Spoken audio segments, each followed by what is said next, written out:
Jeune fille, aw minnu bɛ yen nɔ ko diɲɛ taabolo finikuraw modèles ka d'aw ye, ayiwa aw sera aw seyɔrɔ la In Fashion Couture. N'aw mago bɛ tissu kalalenw na walima n'a bɛ fɛ ka tissu kala, a ye boli ka se joona joona Ismaël Ɲare fɛ yen nɔ. Ismaël Ɲare nɔlen no ni diɲɛ laban kalali kɛ machine kuraw de ye. A n'a ka personnel de qualité minnu bɛ yen nɔ n'olu bɛ nin baara in ninnu kɛ ka ɲɛ. An sigiyɔrɔ bɛnnen no ACI 2000 kɔnɔna la, Immeuble Concorde 1 n'ale tugulen no Air Côte d'Ivoire la, Palais des Sports ani Place de la CAN ni ɲɔgɔn cɛ. Nɛgɛjuru sira o ye 63 ye 02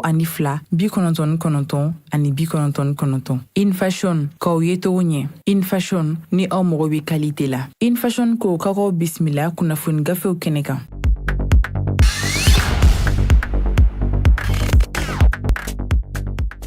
Anw nisɔndiyalen bɛ aw bisimila Joliba TV News ani Joliba FM fiɲɛ siraw fɛ. I n'a fɔ aw b'a kalama cogo min sa k'a fɔ diɲɛ don o don ni nin waati in dalagosira ka ban, an ka ɲɛmaw y'a kanu k'a fɔ an ka kɛnɛ kɔnɔna la ka se k'an da don an balima kunnafoni gafe sɛbɛnbaaw olu ye gafe minnu cari sa, an bɛ se kɛnɛ kɔnɔna la k'an da don olu la todun kan na. Laɲini bɛɛ lajɛlen tɛ dɔwɛrɛ dɛ, ka se ka bɛɛ lajɛlen kunnafoni cogoya kelen in na waati kelen in na. O hokumu kɔnɔ sa, jɛka baara o de ɲɔɲɛ bɛ an fɛ yan nɔ sa min ye télé fan fɛ. Augustin Echubihi ale bɛ wuli ka jɔ la yen nɔ, Musa Ayidara a b'a la, min ye Salimata Wederaw ko ale bɛ wuli ka jɔ la ka taa se Yusuf Sangare ma, Lamine Kulibali ale fana bɛ wuli ka jɔ la, nin bɛɛ ye télémaw ye. Awɔ, jɛka baara an y'o de fɔ, o de ɲɔɲɛ bɛ an fɛ yen nɔ. Radio fan fɛ sa min ye Musa Sanogo ye, ale tɛgɛw bɛ nɛgɛ la yaasa ka se k'an kumakanw lasɔrɔ. Kuma baara ɲɛfɛ sa min ye aw balimakɛ n'aw denkɛ Amadu Tolo kalanden ne bɛ kuma ɲɛfɛ bi ka se k'an da don an balima gafetigiw olu ye gafe minnu cari nanzarakan na, an b'olu bamayɛlɛma aw ye ni Joliba TV News ani Joliba FM ɲɛmaaso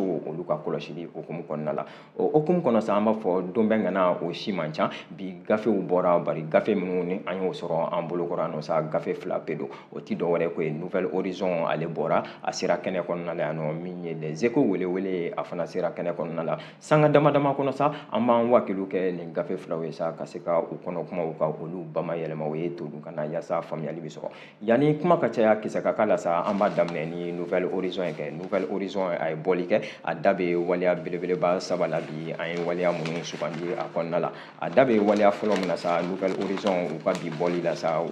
kumana fɛn fɔlɔfɔlɔ min kan sa o ti dɔwɛrɛ ko u y'a yira sa k'a fɔ ko min ye diplomasi ale hokumu kɔnɔna ye sa o ti dɔwɛrɛ ko ye min ye jamana maracogo cɛɲɛ ye min ye politiki sira tagaw bolo bɛɛ lajɛlen fɛ ani jamana ka lasigidenw siraw bɛɛ lajɛlen fɛ. O siraw de kɔnɔna la sa k'a yira la k'a fɔ ko Mali jamana y'a sugandi sa k'a yira k'a fɔ ko min ye général de brigade Élisée Jean Daou ko ale sugandira k'a kɛ min ye Mali ka lasigiden ye Beijing mara kɔnɔna la. Nin wulikajɔ hokumu kɔnɔ sa Nouvelle Horizon a yira sa k'a fɔ ko min ye nin kibaruya ye ko a dira jamana kɔnɔdenw bɛɛ lajɛlen ma mai kalo in o tile 10 san 2023 ko k'a yira sa k'a fɔ ko Mali ka lasigiden min ni ale tun bɛ kɛrɛnkɛrɛnnenya la don tɛmɛnw na Libreville mara kɔnɔna la Gabon mara la ko min ni chef d'état major kɔrɔ yɛrɛ kun don min ye garde nationale kɔnɔna la n'o ye général de brigade Élisée Jean Daou ko ale sugandira jamana ɲɛmaaw fɛ camancɛ fanga ɲɛmaaw ka a fɛ min ye marabolo ɲɛmaa ye n'o ye ambassadeur ye sa Mali ka lasigiden ye Beijing mara kɔnɔna la. Ko nin wulikajɔ hokumu kɔnɔna la sa Beijing tɛ yɔrɔ wɛrɛ yɛrɛ awɔ Chine jamana don ko i n'a fɔ gafe bɛ k'a fɔ cogoya min na sa ko ka kɛɲɛ ni nin laseli min ni olu yɛrɛ y'a sɔrɔ sa ko laseli bɔra min ye conseil des ministres ale kɛnɛ kan conseil des ministres min n'a kɛra araba tɛmɛlen in na janvier kalo o tile 24 san 2024 ka kɛɲɛ ni les Nouvelle Horizon maaw olu ka ɲɛfɔli sa u y'a yira k'a fɔ ko nin baara in hokumu kɔnɔna la sa ko min ye camancɛ fanga ɲɛmɔgɔ colonel Asimi Goïta a baara bɛɛ lajɛlen kɛra ale ka bonya yɛrɛ kɔnɔna la sa ko a y'a yira a ka ɲɛfɔliw kɔnɔ k'a fɔ ko général de brigade min ni o ye Élisée Jean Daou ye ko a ye baara caman kɛ san tɛmɛlen ninnu kɔnɔna la jamana tagabolo kɔnɔna la ko o kama min ye san 27 ko a y'o de kɛ min ye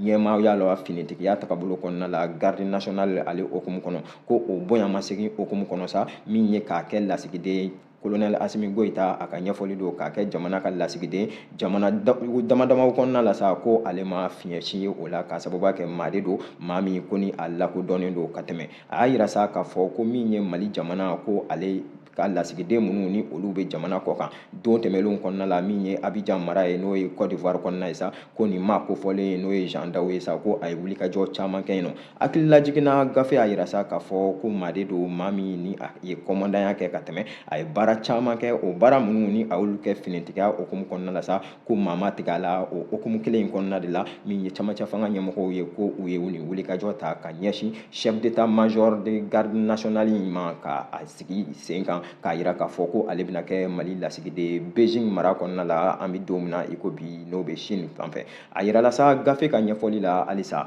u y'a yira k'a fɔ ko nin wulikajɔ min ni o taara k'a ɲɛsin maa kofɔlen in ma sa ko a yɛrɛ ye laseli kɛ nin ko kɔnɔ koyi k'a yira sa k'a fɔ ko ale ye maa ye bɛɛ lajɛlen bɛ seere o kan k'a yira k'a fɔ ko maa tɛ maa min ni a ka kuma ka ca ko bari min ye wulikajɔw ye sa ko lieutenant colonel do à titre exceptionnel o tɛ dɔwɛrɛ ye koyi ko min ye jamana yɛrɛ ye sa ko o ye sariya dɔw sigi sen kan ka ale sugandi san 2013 n'o bɛ wele ko 2013 ko k'a sugandi o kɔnɔna la sa k'a kɛ wulikajɔ tagabolo kɔnɔ k'a yira k'a fɔ ko maa de don maa min ni a ka wulikajɔw bɛɛ lajɛlen sabatira a ka tagabolo bɛɛ lajɛlen kɔnɔna la sa a ma dan o ma koyi ko maa de don tuguni min ni a sugandira don tɛmɛnlenw kɔnɔna la k'a kɛ ko chef de cabinet ye ka ɲɛsin min ye jamana marabolo dɔw ma jamana ka marabolo so dɔw belebeleba dɔw ma ko o baara minnu ni a ye olu matarafa san 2013 ka na se san 2015 waatiw ma ko o de kun cɛra ni min ye chef d'état major adjoint par intérim ni o ye ɲɛmaa min ni o sinsinna ka d'a ma finitigiya yɛrɛ hukumu kɔnɔna la finitigi tɔw ni ɲɔgɔn cɛ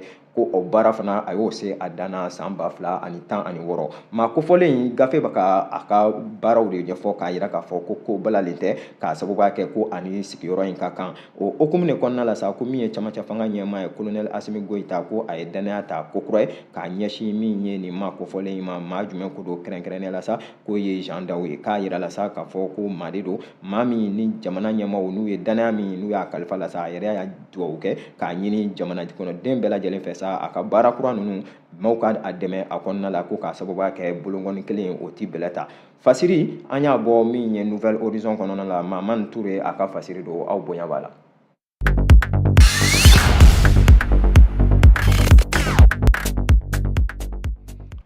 An bɛ to ale Nouvelle Horizon kelen in kɔnɔ kɛ a da bɛ wulikajɔ wɛrɛ la ko ye a y'a yira k'a fɔ ko min ye wulikajɔ dɔ ye sa k'an ka minisiri min n'o bɛ administration territoriale kunna n'o ye colonel Abdoulaye Mayiga ye sa ko ale ye wulikajɔ dɔ sabati wulikajɔ in ti dɔwɛrɛ ye ko ye ko a y'a yira sa k'a fɔ ko majɛ caman bɛ yen nɔ min ye an ka conseil communaux n'o ye collectivités tagabolo kɔnɔna ye o majɛ minnu ko don tɛmɛnlenw na ni a y'o bɔ ka bin conseil des ministres kɛnɛ kan ko min ye jamana ɲɛmaaw ye sa olu ye ŋaniya di a ma ka sariya di a ma ka jɛ di a ma k'a fɔ ko fɛɛrɛ ka ɲini o wulikajɔw la o baaraw de n'u tagabolo kɔnɔna la sa i n'a fɔ gafe bɛ k'a fɔ cogoya min na sa ko min ye kɔnɔli min ni o tun bɛ ka kɛ k'a bɛ n'a fɔ ko min ye colonel Abdoulaye Mayiga ye sa ko a bɛ o bɔ a sira fɛ fɔlɔ koyi ko k'a sababuya kɛ min ye ɲangili bere ye ko a y'o ta k'a ɲɛsin wulikajɔ dɔw ma ko min ye conseil communaux min ni o bɛ Kati mara kɔnɔna la fo ka na se min ye Zan Kulibali conseil communaux fanfɛla la sa ko a ye wulikajɔ ta ka nin yɔrɔ fila in sɛgɛrɛ ko conseil communaux minnu ni olu bɛ yen nɔ sa ko ka olu ka baaraw ka ɲɔngiri pepewu ko nin waleya min ni a filɛ nin ye sa k'a yirala i n'a fɔ Nouvelle Horizon a da b'a la cogoya min na sa k'a fɔ ko laseli dɔ de kɛra conseil des ministres ɲɛkɔrɔla la conseil des ministres min n'a kɛra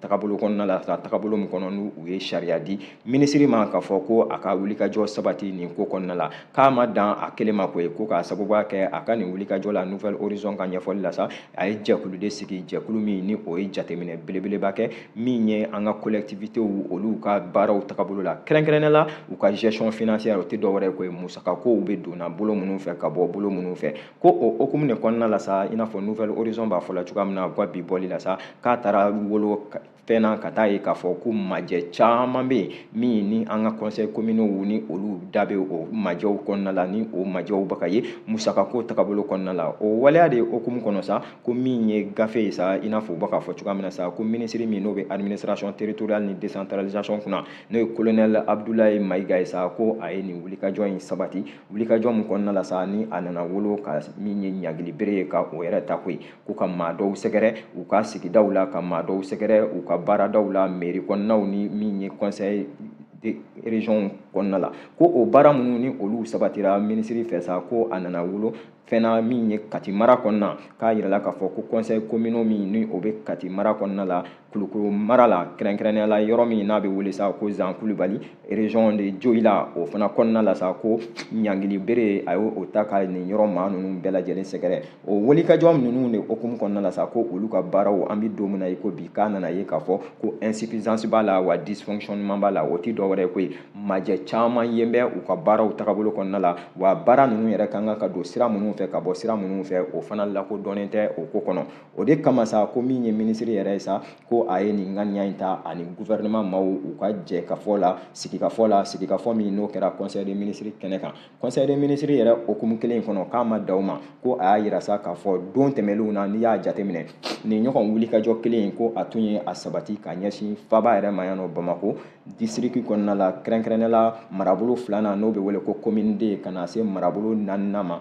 n'o bɛ wele ko commune 4 ko ŋaniya bɛɛ lajɛlen tɛ dɔwɛrɛ minisiri ka ɲɛfɔli don ko min ye maracogo cɛɲi o bɛ se ka na cogoya minnu na min ka kan o ka kɛ sira bɛɛ lajɛlen fɛ k'a bɛ kɛ sababu ye sa faamuyali o ka sɔrɔ baaraw la mais aw k'a faamu dɔrɔn k'a fɔ ko min ye conseil communaux ye i n'a fɔ minisiri yɛrɛ bɛ k'a ɲɛfɔ cogoya minnu na sa majɛ ni majɛ minnu ni o ye bɛ u ka baaraw kɔnɔna la camancɛ fanga hukumu kɔnɔ ale ka minisiriso baara in kalifan bɛ u ma wa k'u tɛna to sigilen ten cogo si la u bɛna fɛɛrɛ caman sigi sen kan yaasa min ye nin majɛ ninnu ye olu bɛ se ka ɲɔngiri cogoya minnu na o baara fɔlɔ dɔ de ye ko min ye majɛ ka se ka hakɛ o bonya bɛ ka se hakɛ min ma sa jagoya don wagati ni wagati u ka jateminɛw kɛ o jateminɛ minnu ko ni u y'olu kɛ ko o de nana wolo ni ɲɔgɔn baaraw la ko k'a yira k'a fɔ ko olu kelen ka baara tɛ i n'a fɔ gafe bɛ k'a fɔ cogoya min na sa ko min ye bureau du vérificateur général ye ko ale de ye baara caman sabati nin ko kɔnɔna la ka taa wolo fɛnna ka taa ye k'a fɔ ko sonyali waleyaw n'ale bɛ wele ko corruption fo ka taa se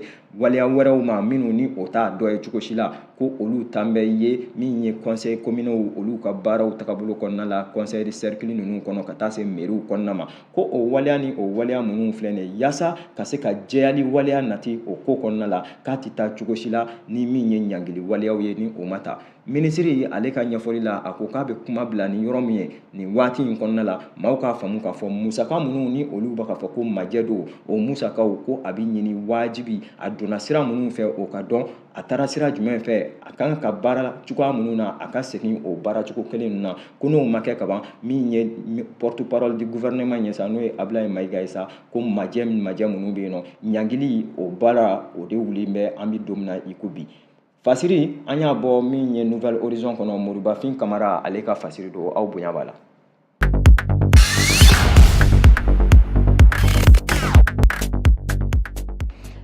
An bɛ to ale Nouvelle Horizon kelen in kɔnɔ kɛ a da bɛ farikolo ɲɛnajɛ ale sira dɔ la koyi a y'a yira k'a fɔ ko min ye Mali sɛkasi don dɔw ye Coupe d'Afrique des Nations o hukumu kɔnɔna de la sa ko min ye an ka ɲɛmaaba ye n'o y'an ka dege karamɔgɔ ye o tɛ dɔwɛrɛ koyi Eric Sékou-Chel ko Mali ale ni Namibi ka ɲɔgɔn sɔrɔ tɛmɛlen kɔfɛ min ni o kɛra dɛsɛ ɲɔgɔnna ye sa n'o bɛ wele ko match nul ko Eric Sékou-Chel ko a bɔra ka kuma koyi ko a y'a yira sa k'a fɔ ko dolata min ni o kɛra Mali ale ni Namibi ni ɲɔgɔn cɛ i n'a fɔ Nouvelle Horizon bɛ k'a fɔ cogoya min na sa k'a y'a yira k'a fɔ ko min ye a ka denmisɛnw ye n'o ye Mali sɛkasi don dɔw ye ko u ye dolatan daminɛ cogo cɛɲina u ye dolatan daminɛ laɲini min ni ale tun b'o nɔfɛ u y'o kɛ dolatan daminɛ kɔnɔ ko bari dolatan n'a tagabolo kɔnɔ k'a bɛ ɲɛfɔli de la maliyɛnw bɛɛ lajɛlen dolatan n'a tagabolo kɔnɔ i n'a fɔ gafe bɛ k'a fɔ cogoya min na sa ko siga tɛ min na ko dolatan bɛ ban waati min na ko Mali ye gɛlɛya sɔrɔ Mali ye o gɛlɛya minnu sɔrɔ sa ko o de nana wolo min ye match nul ye n'o ye dolatan a ka kɛ si ma se sɔrɔ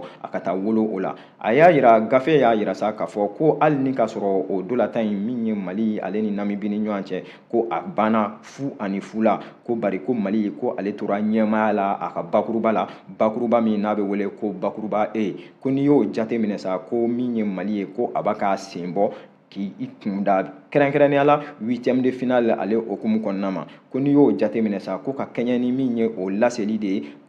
conférence min ni o bɛ kɛ dolatan bannen kɔfɛ dege karamɔgɔ ko a ye nin ŋaniya in a y'a bɔ ka bin k'a yira k'a fɔ ko min ye denmisɛn ninnu ye sa k'u bɛ k'u seko n'u damayira bɛɛ lajɛlen yira Coupe d'Afrique in hukumu kɔnɔ ko wa ko olu taabolo ye ale o ma bali ale la i n'a fɔ gafe bɛ k'a fɔ cogoya min na k'a yira k'a fɔ ko min ye dolatan in ye ko u ye gɛlɛya belebeleba fɔlɔ min sɔrɔ ko tun tɛ dɔwɛrɛ ko min ye namibikaw ye ani minnu ye ɲɔgɔn sɔrɔ ko u ka dolatan tagabolo kɔnɔ Eric Sékou Chel dege karamɔgɔ don a ye jateminɛ min kɛ a b'a k'o de fɔ ko min ye équipe in ye ko u bɛ jouer en bloc o tɛ dɔwɛrɛ ko u tɛ sɔn ka walanka ka bɔ ɲɔgɔn kan ko u bɛ groupelen ɲɔgɔn kan waati ni waati ka Mali kunbɛn dɔrɔn ko o baara min ni u y'o sigi sen kan ko o de nana kɛ gɛlɛya belebeleba fɔlɔ ye Mali sɛkasi don dɔw ye gɛlɛya minnu sɔrɔ ko n'i y'ale ka denmisɛn ninnu jateminɛ k'i bɛna ye k'a fɔ ko dolatan ka d'u ye kosɛbɛ dolatan min ni dola bɛ kolonkolon ni maaw bɛ u yɛrɛ di ko bari Namibi ko u fana n'u ka fɛɛrɛ kun don fɛɛrɛ min kɔnɔna la sa n'u ma sɔn cogo si la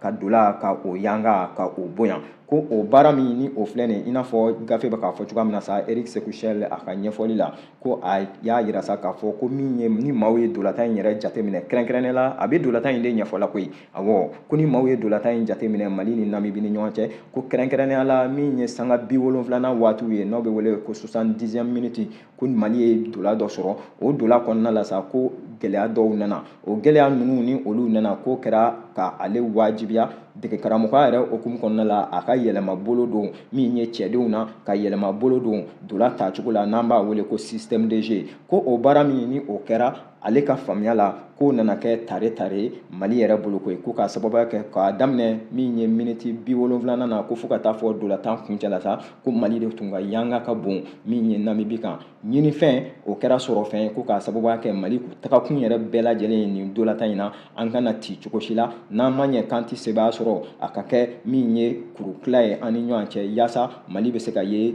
tagabolo nata kɔnɔ o hakilina kelen in de la a y'a yira k'a fɔ k'u ka laɲini bɛɛ lajɛlen u ka to min ye Korogo mara kɔnɔna la ko wa ko o sabatira min ye Mali bolo Eric Sékou Chel a da bɛ kuma la tuguni a y'a yira k'a fɔ ko dolatan nata min ye Mali ko ani jamana min bɛna ɲɔgɔn sɔrɔ o de ye Burkina Faso ye tarata janvier kalo tile 30 ko n'i y'a jateminɛ yanni o dolatan in cɛ jateminɛ caman bɛ Mali ni Burkina ni ɲɔgɔn cɛ ka tɛmɛ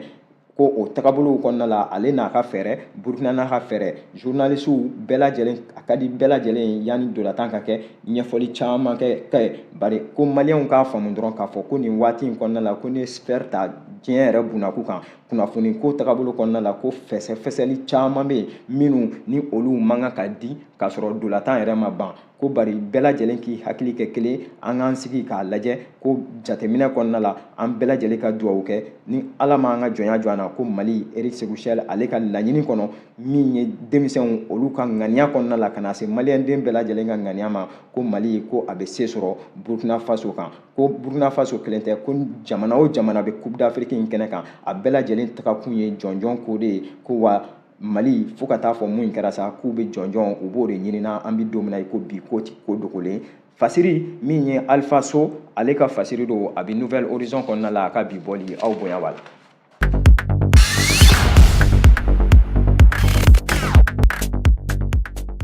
An bɛ bɔ Nouvelle Horizon kɔnɔ k'a ɲɛsin Les Échos ma kɛ Les Échos welewele a fana kumana ko ye a da bɛ wulikajɔ belebeleba la a y'a yira sa k'a fɔ ko min ye kɔngɛrɛ belebeleba dɔ ye sa ko SNIPIL o maaw ka kɔngɛrɛ 14nan ko o kɛra o kɔngɛrɛ min ko ni o kɛra sa k'a kɛra tare maa dɔ bolo koyi maa min ko ni maa dogolen tɛ kunnafoni ko tagabolo kɔnɔna la Mali la ni a b'i wele ko Basaro Ayidara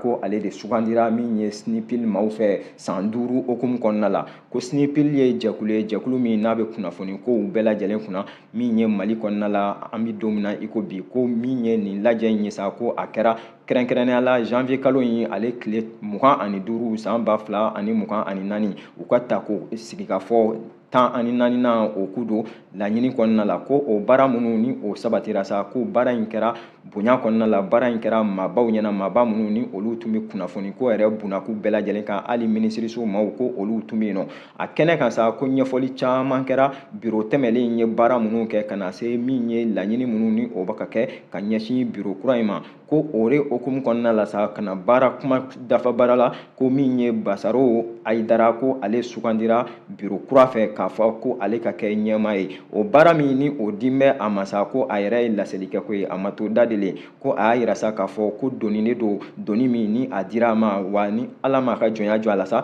a n'a tɔw bɛɛ lajɛlen ko u bɛna doni in se a seyɔrɔ la Basaro Ayidara a ka kuma don ko o kɔnɔna kelen in na min ye secrétaire général tɛmɛlen ye baara minnu ni baara minnu ni olu kɛra u y'u da don o waleyaw kɔnɔna la ko Abdramane Infa Touré ale ye laseli kɛ nin ko kɔnɔna la sa k'a yira k'a fɔ ko baara minnu n'o kalifalen filɛ nin maa kura in na sa a n'a ka bureau ko u dan b'a la k'a fɔ ko u bɛ baara in se a se dan na ko k'a sababuya kɛ n'i ye baara in yɛrɛ jateminɛ sa ko min ye SNIPIL ye ko maa tɛ Basaro Ayidara ko maa tɛ maa min ni a dogon bɛ ko k'a sababuya kɛ a ye baara caman kɛ k'a sɔrɔ a ma kɛ hali ɲɛmaa ye nin ko kɔnɔna la ɲɛmaa min ni o taalen filɛ ka n'o kalifa a la k'u dan b'a la k'a fɔ baara tagabolo kɔnɔna la sa a bɛna i jɔ a jɔyɔrɔ la cogo bɛɛ lajɛlen na o tagabolo kelen in na min ye ko UNTM n'o ye Union Nationale des Travailleurs du Mali o maaw kun bɛ yen nɔ fo ka na se minisiriso o chef de cabinet minisiriso min ni o bɛ kunnafoni ko kan k'a yira k'a fɔ a sereyali a kɛra olu bɛɛ lajɛlen ɲɛna ko mantɔrɔ si ma ye nin ko kɔnɔna la wa jɛ kɛra n'a ye sa k'a fɔ ko bureau kura min ni o bɛna sigi SNIPIL kɔnɔna la sa min ye Basaro Ayidara ko ale bɛna i jɔ ni a ɲɛmaya ye an bɛ don min na i ko bi an b'a fɔ ala k'a se doni in kɔrɔ Seydou Fane ale ka fasiri don aw bonya b'a la.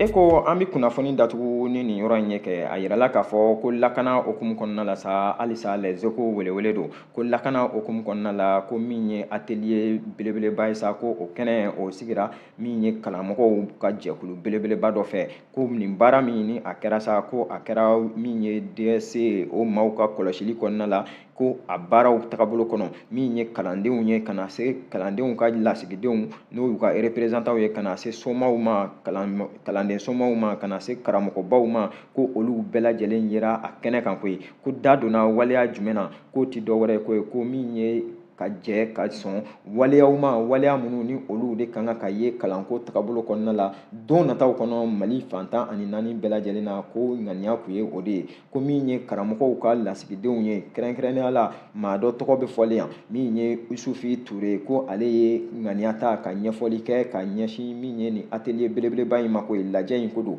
ko a y'a yira sa k'a fɔ ko a bɛ waati bɔ min ye camancɛ fanga ɲɛmaaw ye ko u y'a latigɛ k'a fɔ ko nin ɲɔgɔn lajɛ o ka sigi min ye kalanden somaw ka na se karamɔgɔw ma maa o maa n'o da bɛ kalanko tagabolo kɔnɔna la ko laɲini bɛɛ lajɛlen tɛ dɔwɛrɛ ko ye lakana ni basigi o bɛ se ka sɔrɔ kalanso kɔnɔna la cogoya min na n'o ye sécurité à l'école ye ko o baara min ni o sigira jamana ɲɛmaaw fɛ ko a wolon bɛ fɛn dɔ la jateminɛ dɔ de la jateminɛ min ko n'u y'a ye k'a fɔ ko don tɛmɛnlenw na sa ko min ye hali an ka kalanso belebeleba ninnu kɔnɔna ye k'i b'a ye k'a fɔ ko maaw bɛ kalan na ko bari u hakili sigin tɛ k'a sababuya kɛ waati ni waati gɛlɛya bɛ ta kalandenw yɛrɛ fɛ u yɛrɛ damaw ni ɲɔgɔn cɛ gɛlɛya bɛ ta maa wɛrɛw fɛ kalanso tagabolo kɔnɔ a kɔni ye sira de ye sira min ko ni a bisibasalen don sécurité ko tagabolo yɛrɛ kɔnɔna la n'o ye lakana okumu ye yaasa ka o bɛɛ lajɛlen ɲɔngiri ko a latigɛra sa k'a fɔ maa o maa ni o bɛ kalanko tagabolo kɔnɔna la jamana ɲɛmaaw fɛ nin lajɛ belebeleba in ko o ka sigi a bonya bɛɛ lajɛlen ko a taara k'a di min ye jamana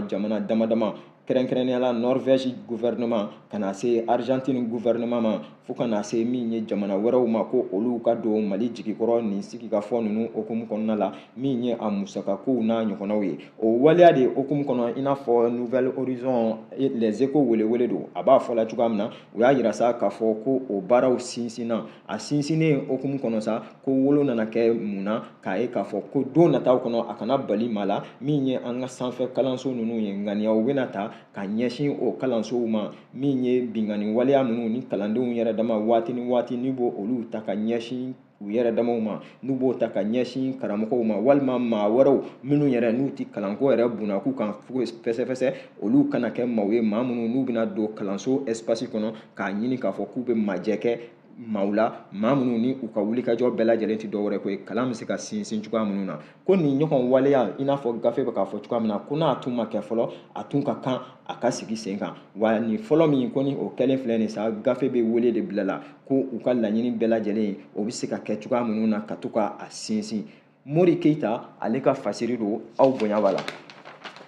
e ko a yɛrɛ tɛ dansiri an ka bi fasiriw la de fasiri minnu n'an y'o sɔrɔ an bolo kɔrɔ an y'o de fɔ Joliba TV News Joliba FM an ka laɲini bɛɛ lajɛlen tɛ dɔwɛrɛ dɛ an bɛ gafe minnu sɔrɔ an tɛgɛ kɔnɔ sa nansarakan na ka se ka olu bamayɛlɛmaw ye todunkan na yaasa faamuyali o bɛ sɔrɔ baara kɔnɔ cogoya min na o hukumu kɔnɔna la sa n'an ye majɛ o majɛ ni aw y'o ye baara ninnu kɔnɔ sa wagati bɛɛ lajɛlen an ka daw bɛ yɛlɛ ni aw bɛɛ lajɛlen sa ka se ka batakiw ci an ma ka se ka nɛgɛjuru siraw kongo walima ni maa min yɛrɛ bɛ se k'i sen bɔ i kɔnɔkɔrɔ ka na ɲɛfɔliw k'an ye a bɛ kɛ sababu ye sa baara tagabolo kɔnɔ an bɛ se ka caman dilan a la an bɛ dɔɔni min dɔn ka fara aw bɛ caman min dɔn o bɛ kɛ sababu ye sa baaraw bɛɛ lajɛlen ka sabati Joliba TV News Joliba FM an ka laɲini bɛɛ lajɛlen tɛ dɔwɛrɛ dɛ ka se ka kunnafoni latikaw ka olu di aw ma waati bɛɛ lajɛlen aw sigiyɔrɔw la yaasa aw bɛ se ka lafiya sɔrɔ sanga min ni o tun bɛ dilen an ma ne ye kalanden Amadu Tolo waati bɛɛ lajɛlen kɔnɔ an b'a dɔn k'a fɔ nin wagati tagabolo kɔnɔ sa an karamɔgɔba ale bɛ to ka kɛ yan nɔ